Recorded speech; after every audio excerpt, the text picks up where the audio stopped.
하나님과 세상 둘 중에 양자택일을 하라면은 여러분들은 세상이 아니라 하나님을 선택할 거죠. 그죠? 하나님과 물질 둘 중에 양자택일이라면은 여러분은 하나님을 선택할 거죠. 그 세상을 따라가는 것하고 하나님을 섬기는 것하고는 이제 병존이 안 됩니다만, 하나님을 잘 섬기는 것하고 하나님께서 물질의 복을 주는 것하고는 이건 병존은 가능해요.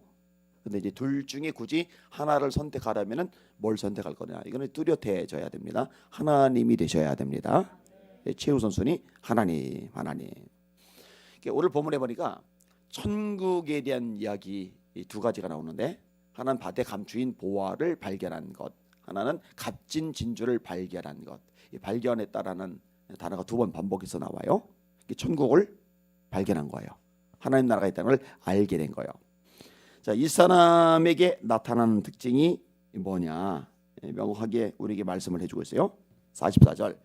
천국은 마치 밭에 감추인 보화와 같으니 사람이 이를 발견한 후 숨겨두고 기뻐하며 돌아가서 자기의 소유를 다 팔아 그 밭을 샀느니라. 이 당시 문화권에서 제가 설명을 몇 차례 드렸어요. 이때는 이제 금융업이 발달했을 때가 아닙니다. 그죠? 그러니까 이제 금은 보호석 같은 것들을 어디다가 이렇게 맡겨놓는 게 여의치가 않는 거예요. 그래서 이제 자기만 아는 땅 밑에다가 깊이 이제 숨겨놓은 거예요. 근데 문제는 뭐냐? 아내한테도 알려주지 않았다는 거죠. 애들한테도 알려주지 않았다는 거죠. 왜 알려주지 않았는지는 여러분이 잘 아실 겁니다. 자식놈들이 파갑니다. 그거. 와이프도 파갑니다. 와이프도 못 믿어요. 비상금 숨겨놓은 거 아내가 발견하면은 그래 남편이 필요할 때 아쉬울 때 쓰셔야지 하고 고이 놔두는 아내는 정말 대단한 아내이고, 대다 쓰는 게 웬 떡이냐. 순식간에 자기 주머니로 들어가잖아 이렇게. 그러니까 땅 속에다 숨겨놓고 자기만 아는 거예요. 좌표 찍어놓고 자기만 기억하고 있는 거예요. 근데 그때는 전쟁도 빈번하고 밀란도 일어나고 뭐 여행 같은 거 갔다가 또 볼일 보러 갔다가 이게 치안이 불안정하니까 사건 사고도 발생을 하고 죽어버린 거예요. 영문도 모르고 자녀들이 땅을 소장농객에게 빌려준 거예요. 임대료라도 받는 게 돈이 된다 싶으니까. 그러니까 여기저기 땅을 받은 이 소장농이 뭐가 걸려서 열어보니까 이게 엄청난 게 들어있는 거예요. 이게. 근데 땅 소유주가 그것을 갖는 그 문화권 속에서 이 사람이 땅을 차지하기 위해서 자기의 소유를 다 팔아서 그 땅을 사는 거죠. 그 얘기가 있는 거죠. 그다음에 값진 진주. 저는 사실 이 진주가 뭐 얼마나 비싸다고 그까지 진주를 내서 소유를 다 팔까? 저는 이 생각을 했어요. 요즘은 진주가 너무 싸니까. 요즘은 진주 목걸이 하고 다니는 사람도 없고 진주 목걸이 하고 있다고 부러워하는 사람도 없습니다. 제가 우리 교인들도 진주 목걸이 한 사람 본 적이 없어요. 값어치가 떨어져요. 인공 진주 때문에. 근데 이제 천연 진주가 굉장히 비싸다는 것을 저는 이필립 목사님 때문에 알게 됐어요. 이필립 목사님이 미국에 넘어가기 전에 이제 도미니카에 가셨다가 지금 베들레헴에서 사역을 하고 있어요. 한의학 박사학위를 미국에서 받더니만 베들레헴까지 가가지고 좀 사역을 하고 있더라고요. 그리고 한의사복 입고서 열심히 사역하는 모습을 사진 찍어서 이제 최근에 저한테 보내주셨는데, 이분이 이제 한국에 있다가 이제 미국에 갈 때 사진 한 장 보내줬던 것, 그것 때문에 이제 제가 진주의 가치를 좀 알게 된 거죠. 저울에 있는 큰 돌, 필리핀 어부가 고기 잡는다고 그물 내렸다가 걸린 돌, 이 돌이 뭐냐고 물어봤는데 제가 알 리가 없죠. 그게 이제 천연 진주인데 시가가 얼마로 밝혀졌냐면 1,100억으로 밝혀진 거예요. 여러분 1,100억이면 집 팔만 하죠. 소유 팔만 하죠. 대박이죠, 대박. 자, 천국을 발견했어요. 이 사람의 특징은 뭐냐? 밭에 감추인 보화를 발견한 것과 같다. 값진 진주를 발견한 장사꾼과 같다. 그러니까 어떻게 하는 거예요? 기뻐하죠. 여러분 천국을 발견한 사람은 기뻐하는 게 마땅합니다.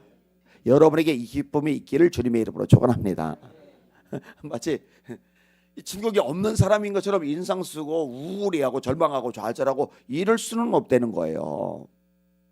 귀신들이 항복하는 것으로 기뻐하는 예수님의 제자들에게 예수님이 뭐라고 말씀하세요? 귀신들이 너에게 항복하는 것으로 기뻐하지 말고 너희 이름이 하늘에 기록된 것으로 기뻐해라. 다윗의 고백대로 기도하세요. 하나님 저에게 구원의 즐거움을 회복시켜 주시옵소서. 기쁨이 있는 거죠. 천국을 발견한 기쁨. 자, 두 가지 반응이 나타나는데 하나는 뭐냐? 소유를 팔았다고 그랬잖아요. 기꺼이 포기를 하는 거예요. 왜? 더 값진 것을 발견을 했으니까. 여러분, 저와 여러분들이 천국을 발견했기 때문에 지금 단잠을 포기하고 여기 나와 있는 거지. 천국이 없다면, 천국이 있다는 걸 아예 믿지를 않는다면 바보같이 새벽에 여기 나와서 뭐 하는 거예요? 천국을 발견했기 때문에, 천국의 소망이 있기 때문에 우리가 헌신하고 충성하고 우리 삶을 쏟아붓고 때때로 필요하다면 순교까지도 각오하고 그렇게 살아가는 거지. 천국이 없다면 우리가 그럴 이유가 어디 있느냐고요. 없단 말이에요. 그러니까요, 교회를 10년, 20년, 30년 얼마나 다녔는데 하나도 중요하잖아요. 집사냐, 권사냐, 장로냐, 직분 하나도 중요하잖아요. 그 사람의 삶의 모습을 들여다볼 필요가 있어요. 진짜로 천국을 발견했다면 이 천국을 위해서 나머지 것들 포기할 수 있습니다. 여러분, 이 소유를 파는 이 소장농이 말입니다. 여러분, 소유를 팔아 진주를 사는 이 장사꾼이 말입니다. 소유를 팔면서 막 속상하고 막 아깝고 막 가슴 조이고 그래요? 그럴 일이 없어요. 왜냐? 이까짓 것하고 비교가 안 되는 엄청난 것들이 있다는 걸 아니까 기쁨으로 포기를 할 수 있는 겁니다. 여러분, 제가 종종 인용하는 모세 이야기. 모세가요, 애굽 왕궁에 있으면서 동시에 광야에 있을 수는 없어요. 외국 왕국에서 진수성찬 산의 진미 먹으면서 광에서 만나 먹을 수는 없어요. 하나를 포기해야 하나가 가능한 거예요. 믿음으로 모세는, 그게 믿음인 거죠. 믿음으로 모세는 장성하여 바로의 공주의 아들이라 칭함받기를 거절하고 하나님의 백성과 함께 고난받기를 잠시 죄악의 낙을 누리는 것보다 더 기뻐하고 그리스도를 위하여 받는 능욕을 애굽의 모든 보화보다 더 큰 재물로 여겼으니 이는 상주심을 바라봅니다. 이게 성도들에게도 참 유용한 말씀이지만은요, 목회는 목사인 저에게 이 구절이 참 여러모로 의미를 안겨다 줘요. 아니완, 너는 뭘 포기하냐? 모세는 하나님의 백성과 함께 고난, 힘들고 지치고 시달리고 고난 받는 거를 애굽의 모든 보화, 애굽은 세계에서 가장 잘 사는 나라인데 가장 잘 사는 나라의 부자만 해도 어마어마한데 한 부자가 아니라 한 고위 관직이 아니라 애굽의 모든 보화, 나라의 모든 보화보다 더 큰 재물로 여겼다. 그래서 기꺼이 포기하는데, 아니완, 너는 뭐를 포기할 수 있는데, 어떤 대가를 지불할 수 있는데, 이 질문을 던져보는 거죠. 저에게 먼저 적용을 해보는 거죠. 이 말씀을 묵상하는 거죠. 그래도 이제 감사하게도 대답은 즉각적으로 나와요. 아직까지는요, 뭐든지 하나님께서 원하신다면은, 하나님께서 명령하신다면은 뭐든지 저는 포기할 수 있습니다. 이 마음이 있어요. 그러니까 이제 제가 더 아파져서 더 많은 사람에게 복음 전하고 예수 믿고 구원받게 할 수 있다면 더 아프게 해주세요. 그 기도도 했던 거고, 더 힘들고 더 어려워져서 더 많은 영혼을 살릴 수 있다면 그것도 좋습니다. 감히 이제 그런 무서운 기도도 가능했던 거겠죠. 여러분, 아브라함이 말입니다. 갈대아 우르 땅에 있으면서 동시에 가나안 땅에 있을 수는 없어요. 하나님의 말씀에 순종하기 위해서 포기를 하는 거죠. 안락한 땅을, 보장된 땅을, 편안하게 살 수 있는 땅을, 인간관계가 친분이 엮어진 땅을 포기할 수가 있는 거죠. 이걸 포기하니까 가나안 땅에 가는 거잖아요. 제가 가장 좋아하던, 가장 존경하던 인물이 세례 요한이라고 그랬잖아요. 이 세례 요한은 30대 초반에 순교를 당했잖아요. 제가 20대 때, 야, 세례 요한처럼 살다가 저렇게 불꽃같이 살다가 전인품에 가면 좋겠다 했는데 이미 틀렸다고 그랬잖아요. 이미 50대 중반, 세례 요한보다 20년을 더 살아버렸으니까. 그럼에도 불구하고 지금도 세례 요한 하면 이게 제 가슴을 뛰게 해요. 이스라엘에 나타나는 날까지 빈들에 있으니라. 10대의 나이를, 20대의 나이를 제사장 관저에서 지내야 되잖아요. 여러분, 세례 요한은요, 금수저예요. 아버지가 제사장이잖아요. 그 당시에 제사장은요, 최고입니다. 최고. 로마 총독 미움받죠. 헤로당 미움받죠. 유대인들에게서 최고로 존경받고 유대인들에게 가장 강력하게 영향을 미치는 존재는 누구냐? 제사장들이란 말이에요. 바리새인이나 서기관들도 대단하지만 바리새인이나 서기관들보다 윗급이 제사장입니다. 그리고 이 제사장은 아버지가 제사장이 아니면 제사장이 될 수가 없어요. 그런데 10대의 나이를 20대의 나이를 광야에서 보냈다. 젊은이들이 싫어하는 광야, 뭐 도시가 아니잖아요. 문명 시설이 갖춰져 있습니까? 편의 시설이 제대로 갖춰져 있습니까? 친구들이 있습니까? 얼마나 외롭고 쓸쓸합니까? 그런데요, 여자가 낳은 자 중에 세례 요한보다 큰 이가 없다고 예수님이 격찬하셨던 인물이 세례 요한이잖아요. 절대 손해는 아니죠. 복이죠. 그게 이제 세례 요한이 부른 거예요. 야, 예수님께 이런 칭찬 받을 수 있다면은 뭘 못할까? 어떤 대가를 못 지불할까? 제 삶의 목표는 주님 앞에 섰을 때 주님 입에서 나오는 칭찬의 말씀 그 한마디인데, 그게 사실은 인생의 성공과 실패를 좌지우지하는 결론인데, 그게 그죠? 근데 포기를 하니까 가능한 거예요. 여러분, 주님의 나라가 확장될 수 있다면, 주님의 몸된 교회가 부흥할 수 있다면, 주님께서 기뻐하시는 일이라면은 어떤 것이라도 기쁘게 대가를 지불할 수 있는 여러분들 되시기를 예수님의 이름으로 축원합니다. 자, 또 하나 중요한 특징이 있는데요. 이 밭에 감춰진 보화를 발견한 소장농은 이 소유를 다 팔아서 밭을 사는 게 아무렇지도 않아요. 당연한 거예요. 마땅히 그렇게 되는 거예요. 그런데 값진 진주를 발견한 장사꾼이 모든 소유를, 자기 소유를 다 팔아서 이 진주를 살려고 하는 거, 이거는 당연한 거예요. 그런데요, 진주의 가치를 모르는 사람들의 눈으로 보면 밭에 뭐가 감춰져 있는지, 그걸 발견하지 못했는지 이걸 알지 못하는 사람들의 눈에 보면은 이 소장농은, 이 장사꾼은 지금 제정신이 아닌 거예요. 미친 거예요. 정신이 나간 거예요. 그러니까 비웃죠. 조롱하죠. 말이 나오죠. 근데 여러분, 주변 사람들이 조롱한다고, 비웃는다고, 뭔가 말하고 손가락질한다고 여기에 영향을 받아요, 안 받아요? 안 받죠. 왜 안 받아요? 자기 눈으로 봤으니까, 발견했으니까. 이게 우리는요, 사람들의 말에 의해서, 사람들의 어떤 분위기나 흐름에 의해서 영향받을 이유가 없어요. 왜? 천국을 발견했으니까. 여기는 여러분들 사람들에게 영향받지 않는 사람들 되시길 바랍니다.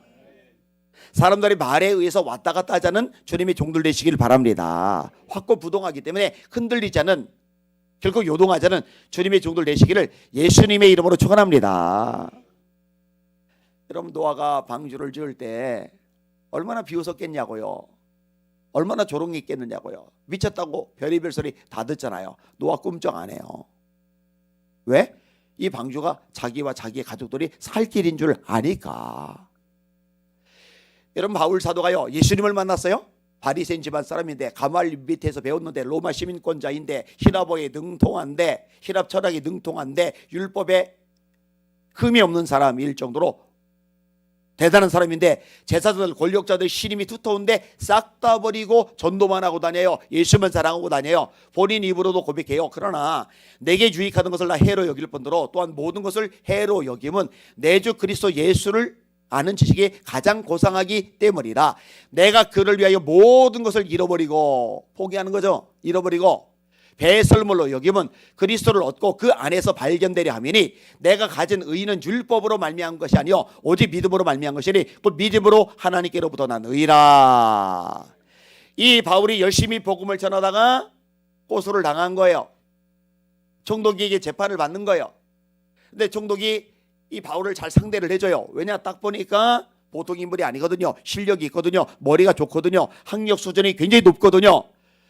그런데 예수 그냥 예수 얘기만 끄집어내니까 이 베스도가 도대체가 이해할 수가 없어요. 그러니까 조롱 섞인 말이 나갈 수밖에 없는 거죠. 바울아, 너 미쳤다.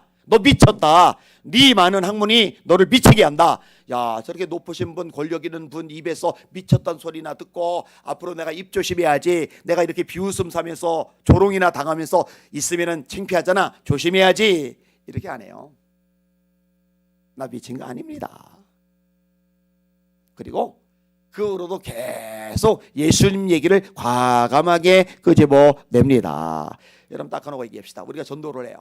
그러면 이 복음 듣기를 원했습니다. 예수 믿겠습니다. 예수 믿는 성교에 찾아가겠습니다.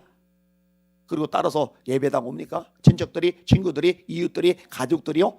여러분 예수 자랑해 보세요. 예수 전해 보세요. 비웃음 삽니다. 말 듣습니다. 관계 깨지기도 합니다. 욕먹기도 합니다.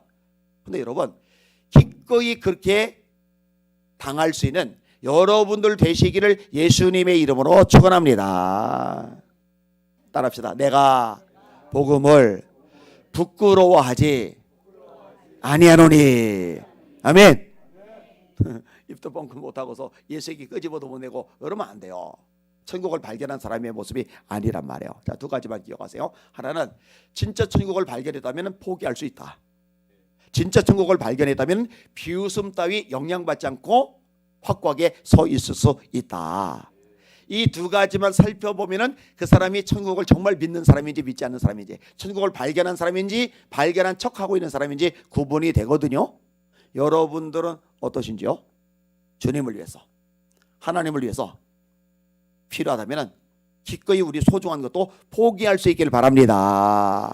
사람들이 뭐라 하든 말든 비웃든 말든 뭐 분위기가 이러든 저러든 그런 거 신경 쓰지 말고 말씀 따라 천국의 소망 붙잡고 주님의 이름과 영광을 위해서 다름질하는 저와 여러분들 되시기를 예수님의 이름으로 축원합니다.